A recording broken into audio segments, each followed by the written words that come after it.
My name is Alan Palais, and this is the Sunday morning service of the Unitarian Universalist Fellowship of Pottstown. I'm a member of the congregation and will be leading the service today. We are a congregation that welcomes all. Whether you're seeing us with spirits high or spirits low, we welcome you. Whether your beliefs tend toward atheism or theism, liberalism or conservatism, we welcome you. So whoever you are, wherever you are, whomever you love, we are glad you are with us today. Unitarian Universalism is built on 7 ethical principles. They are written next to the order of service. In addition to these principles, our UU culture promotes the notion that wisdom can be found from many sources, with a special place held by reason and science. But it can also be found in the arts, humanities, and its spiritual intuition. We believe that we have much to learn from the great thinkers of the past, but in building the future, we are not permanently tied to any past theology or ideology. With those values in mind, we consider a wide array of topics in our various Sunday morning services, and we have a wide array of speakers. Guest ministers, members of our congregation, lay speakers from outside our fellowship. Okay, we're ready for announcements. Any announcements?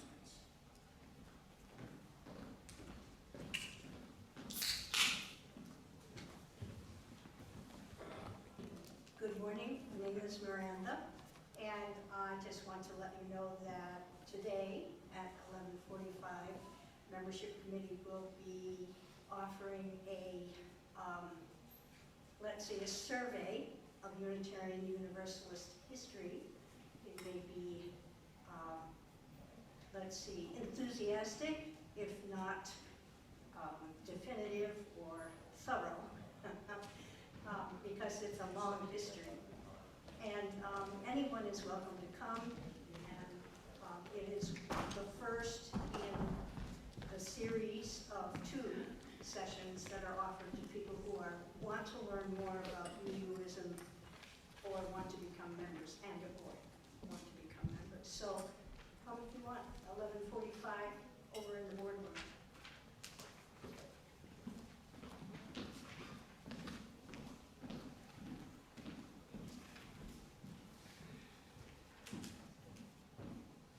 Hi, I'm Rick.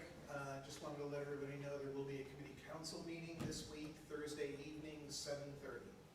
Thank you. You didn't want to do the follow-up? I'm sorry? You didn't want to do the follow-up? No. I forgot. Hi, I'm Linda. So the committee council meeting is Thursday night. That means the board meeting is Saturday morning on Zoom. So, thank you.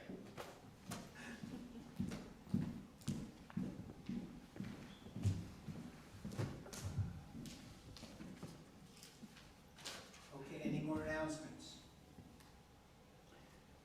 We don't have many rituals in Unitarian Universalism. One of them is lighting the chalice. It's an event that marks the beginning of the main part of our service, where we change the focus of our minds from our everyday activities to a more relaxed, contemplative state. Amen?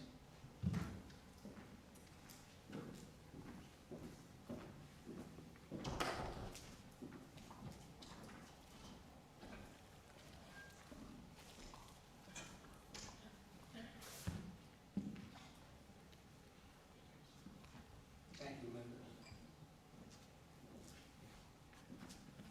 We will now have hymn 346, Come Sing a Song with Me.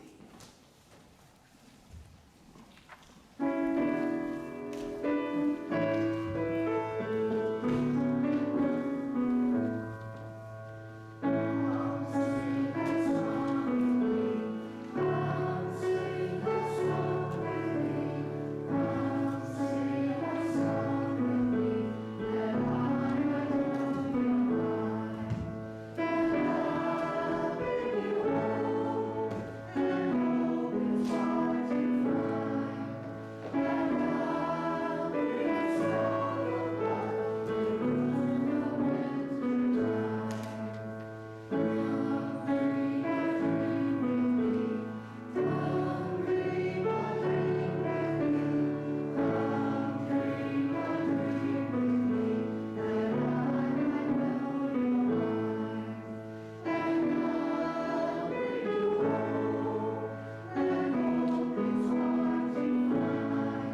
kids can go to the first page of the story, please. There you go, whoops. Go back, go back, go back.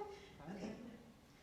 All day long, everyone in the whole world walks around carrying an invisible bucket. You can't see it, but it's there. You have a bucket. Each member of your family has a bucket. Your grandparents, friends, and neighbors all have buckets. Everyone carries an invisible bucket. And I have a bucket for the kids.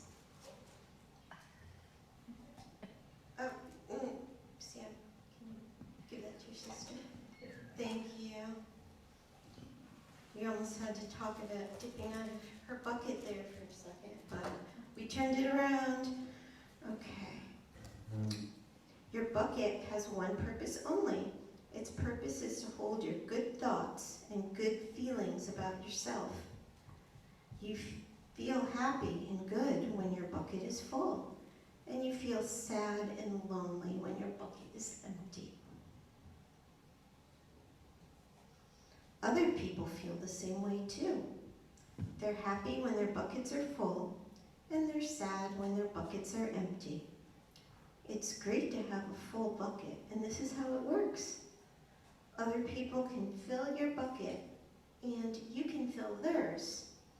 You can fill your own bucket too. So, how do you fill a bucket? You fill a bucket when you show love to someone, when you say or do something kind, or even when you give someone a smile.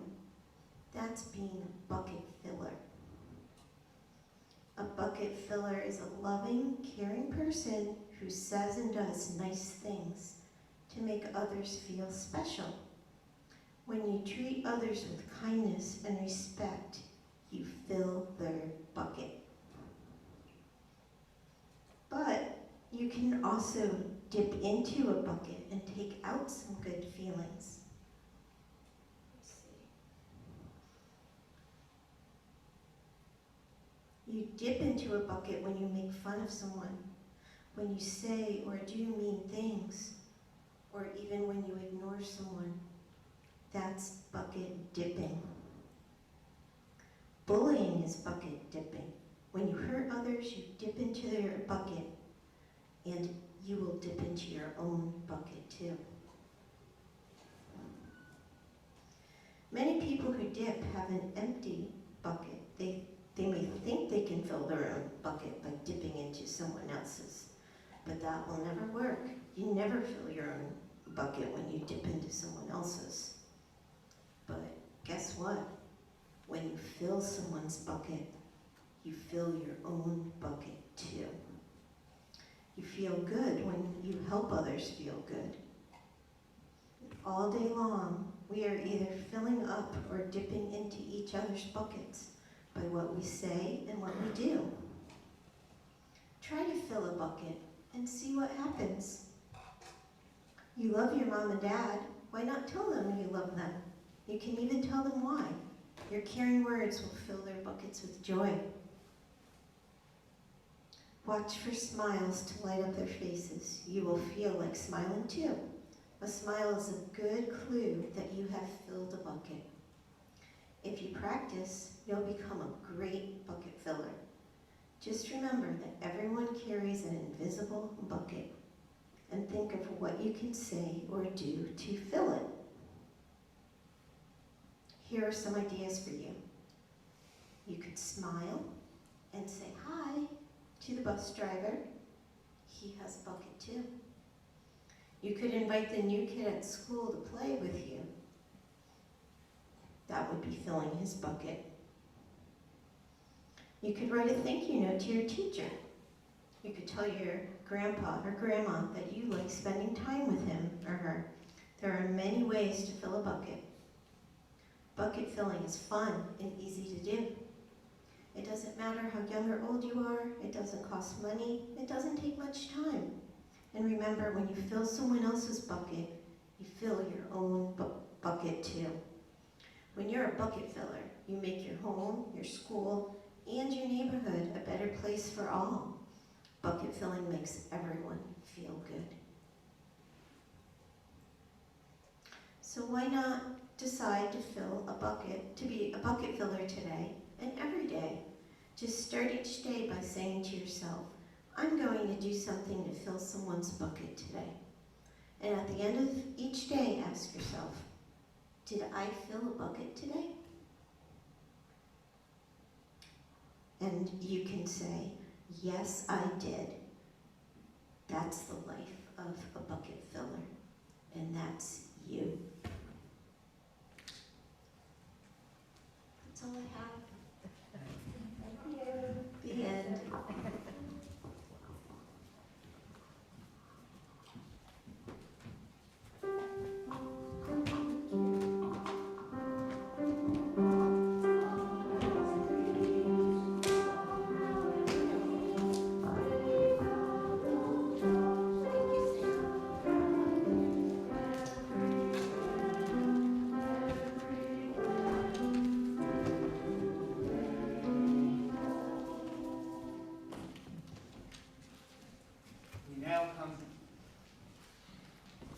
We now come to the offering. We all contribute a great deal to the fellowship in the work we do and the money we pledge. Our basket collections provide a small but not insignificant part of our income. So each Sunday, we pass the basket to help keep our fellowship going.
I'd like to now introduce our speaker.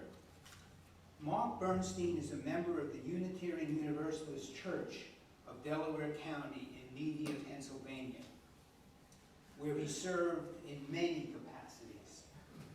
He also serves as a consultant to the Central East region of the Unitarian Universalist Association, where he assists congregations with training, presentation, and various events. Mark has written and delivered many interesting sermons on a remarkably wide range of topics, including a sermon he gave at our fellowship several years ago. I am delighted, therefore, that he agreed to come back and speak to us again. In addition to his sermon, Mark has picked out a reading for us, so I now invite him to present that reading.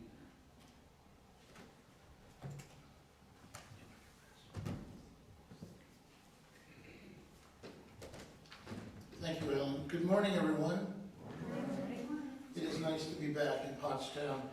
In addition to doing some work with your congregation when I was with the Central East region, I also worked with an agency located in your industrial park in Pottstown. So I spent 13 years traveling up and down 422 from Philadelphia to Pottstown and back. And it's really nice to be back again. This morning's reading is actually a parable written by David Horner.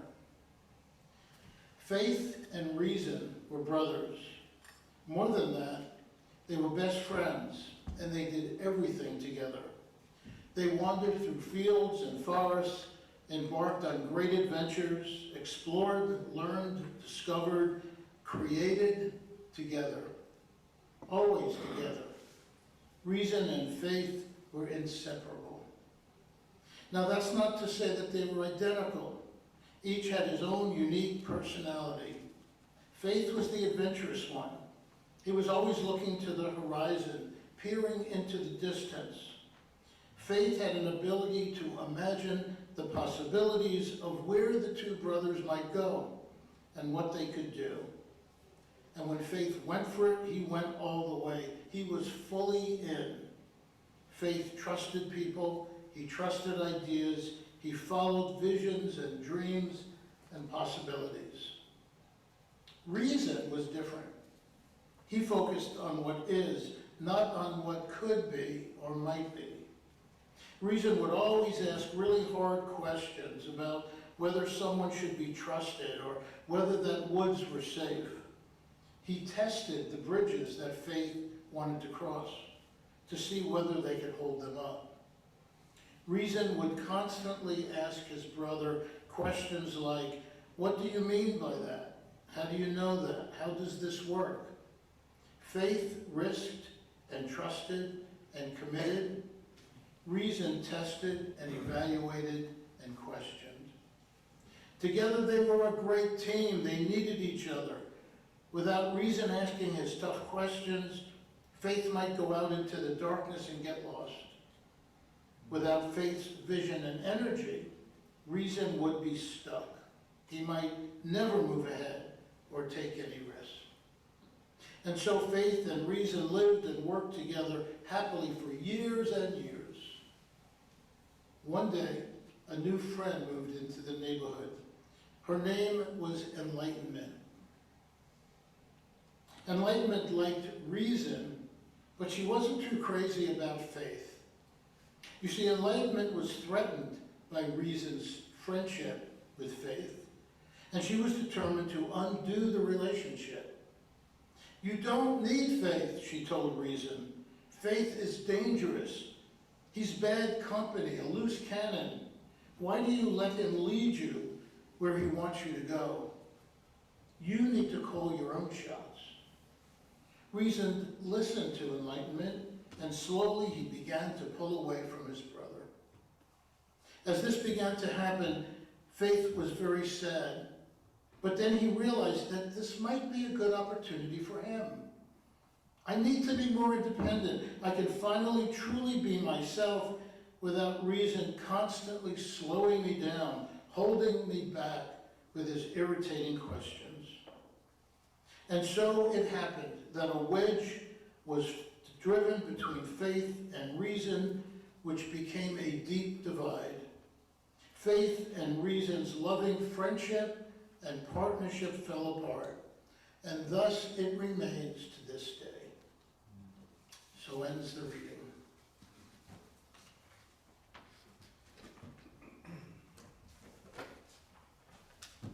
Thank you, Mark. Interesting reading.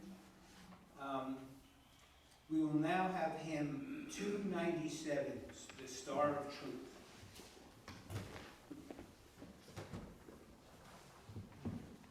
Thank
hard to sing, but I chose it because I really like the words.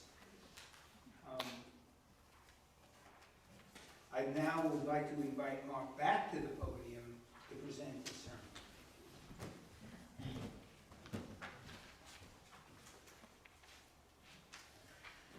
In the opening reading, I shared the story of faith and reason, two brothers who were once inseparable but grew apart through the doings of a third, enlightenment, who believed that science and logic were more valuable than spirituality and religion.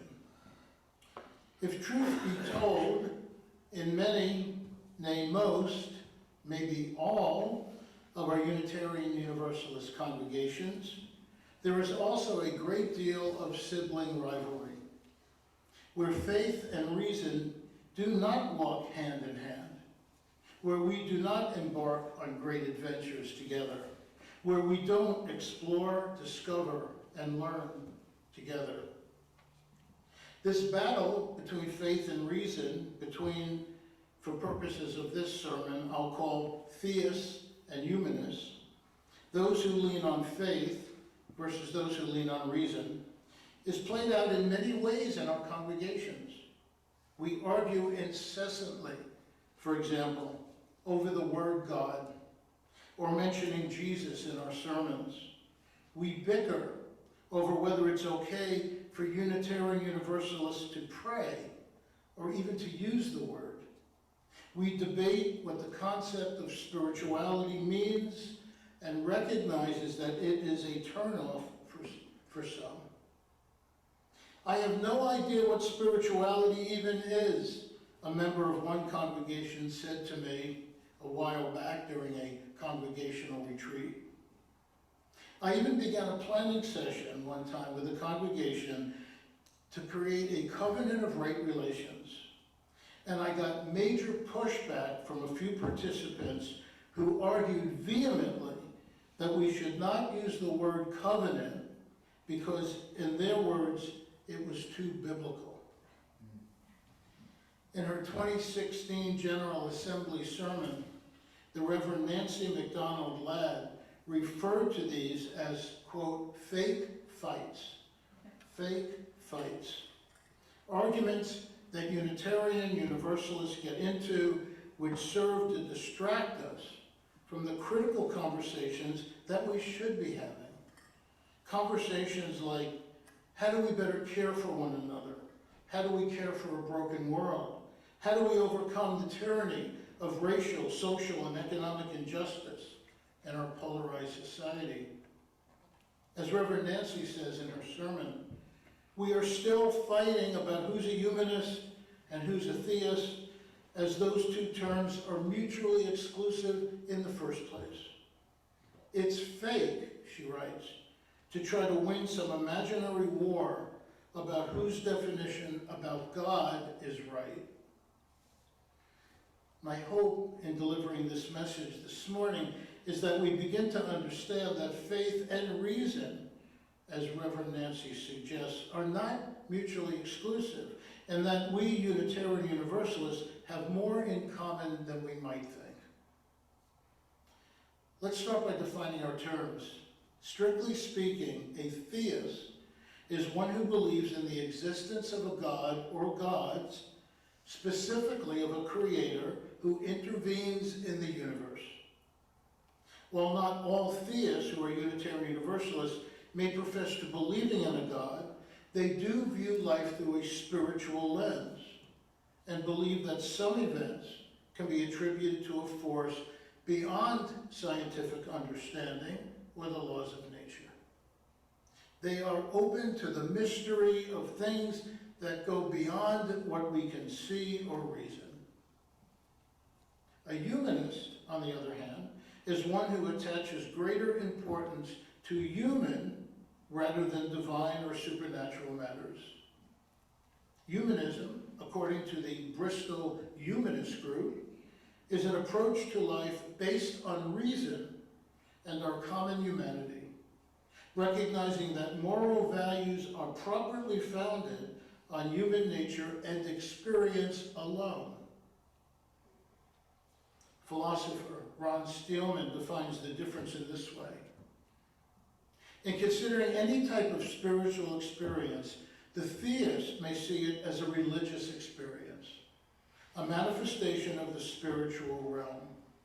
The humanist would say it is a subjective human experience, available to anyone, taking place in a human brain, triggered by a complex combination of sensory inputs and internal memories and processes, and nothing to do with a spiritual realm or deity. Those who are extreme in one or another of these polar beliefs often go to their respective corners and come out fighting. The scientist and author Isaac Asimov, who was not a Unitarian Universalist, but reportedly did attend UU services from time to time, wrote this: "I have never, not for one moment, been tempted toward religion of any kind. I have my philosophy of life, which does not include any aspect of the supernatural, and which I find totally satisfying. I am, in short, a rationalist, and I believe only that which reason tells me is so." As an aside, Asimov was once interviewed by talk show host David Frost. I'm sure some of you remember David Frost. At one point in the interview, in an attempt to probe Asimov about his religious beliefs, Frost asked him, "Surely a man of your diverse intellectual interests and wide-ranging curiosity must have tried to find God." Smiling pleasantly, Asimov responded, "God is much more intelligent than I am. Let him try to find me." Another man of science, Albert Einstein, attempted to bridge the gap between reason and faith. In 1936, a little girl from New York named Phyllis sent the following letter to Einstein. "The Riverside Church, January 19th, 1936, my dear Dr. Einstein, we have brought up the question, do scientists pray, in our Sunday school class. It began by asking whether we could believe in both science and religion. We are writing to scientists and other important men to try and have our own question answered. We will feel greatly honored if you will answer our question, do scientists pray, and what do they pray for? We are in the 6th grade, Miss Ellis's class. Respectfully yours, Phyllis." Only 5 days later, Einstein wrote back, "January 24th, 1936, dear Phyllis, I will attempt to reply to your question as simply as I can. Here is my answer. Scientists believe that every occurrence, including the affairs of human beings, is due to the laws of nature. Therefore, a scientist cannot be inclined to believe that the course of events can be influenced by prayer, that is, by a supernaturally manifested wish. However, we must concede that our actual knowledge of these forces is imperfect, so that in the end, the belief in the existence of a final, ultimate spirit rests on a kind of faith. Such belief remains widespread even with the current achievements in science. But also, he continues, everyone who is seriously involved in the pursuit of science becomes convinced that some spirit is manifest in the laws of the universe, one that is vastly superior to that of man. In this way, the pursuit of science leads to a religious feeling of a special sort, which is surely quite different from the religiosity of someone more naive. With cordial greetings, you're A. Einstein." It's interesting that despite Einstein's attempts to marry faith and reason, he couldn't resist taking a crack at those whose religiosity he considered, quote, more naive. So, fellow brothers and sisters, are we, as Unitarian Universalists, doomed for all eternity to struggle in our attempt to coexist in these seemingly polar opposite worlds? Must the brothers' faith and reason remain separate for all eternity, never to explore or learn together again? Well, if that was my message this morning, this sermon would be over, and you would be able to get on with the rest of your day.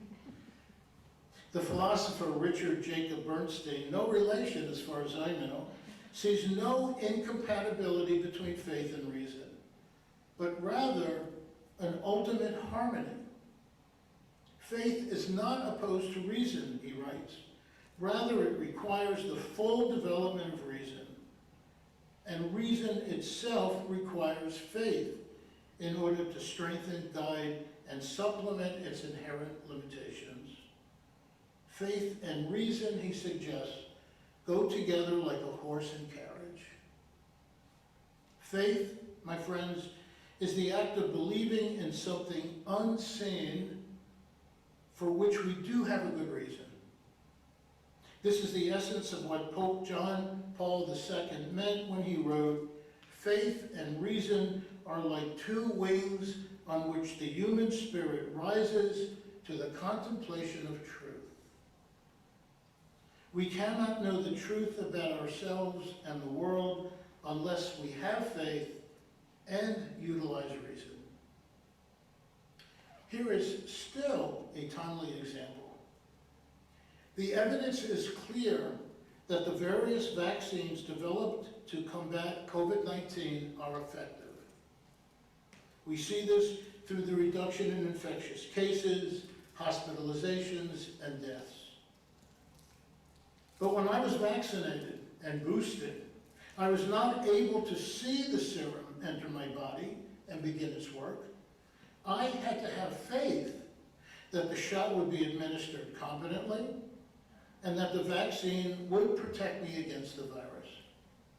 Without faith in the science, all the reason in the world would not have gotten me to the table.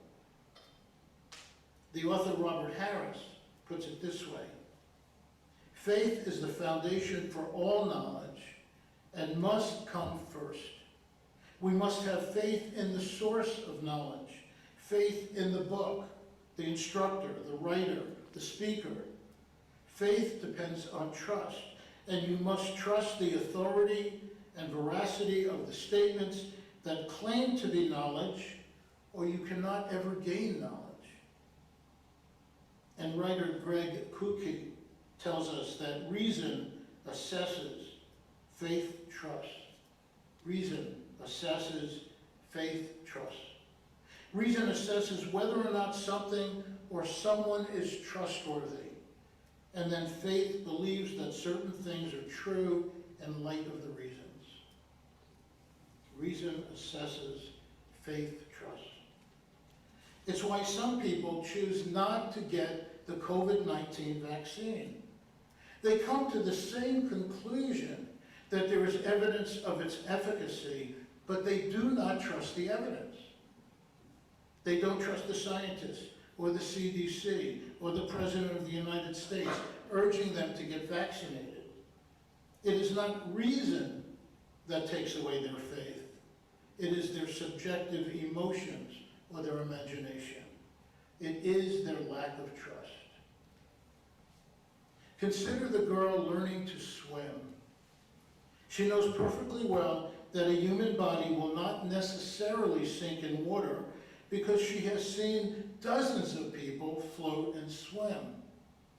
But the question becomes, will she continue to believe this when the instructor takes away his hand and leaves her unsupported in the water?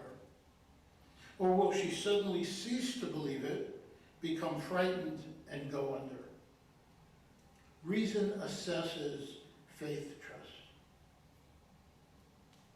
Look, wherever you fall on this faith-reason continuum, the important point is that in Unitarian Universalist lore, there is more that we have in common than what separates us. This is from the Humanist Unitarian Universalist webpage.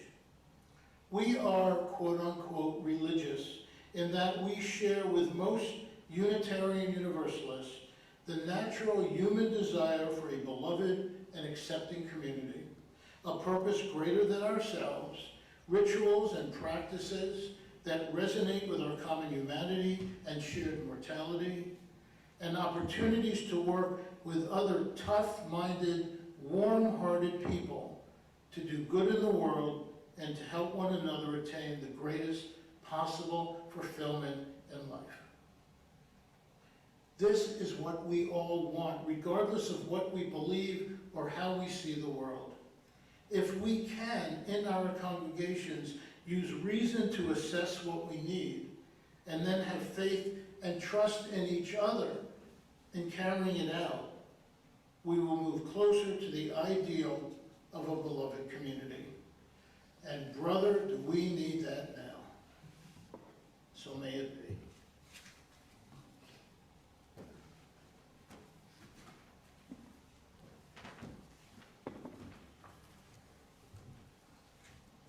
Thank you, Mark. That was a very interesting and provocative sermon.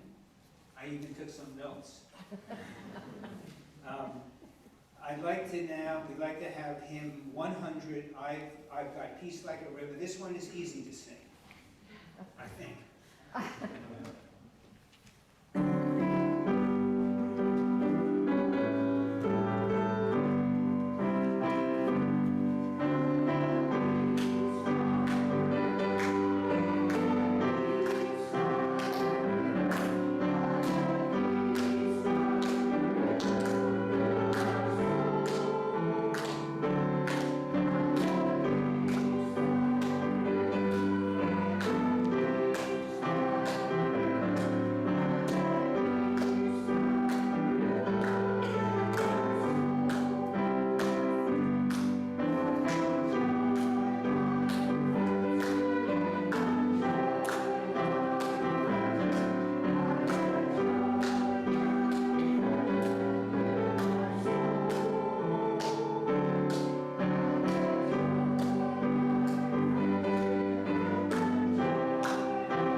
In addition to the reading and the sermon, Mark also has closing words for us.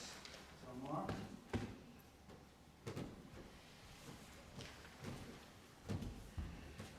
These are the words that we read together at the close of our worship services at the UU Church of Delaware County. The words are originally those of Reverend Bob Doss of the Wilmington, Delaware Church. For those who come here seeking God, may God go with you. For those who come embracing life, may life return your affection. And for those who come to seek a path, may a way be found and the courage to take it step by step.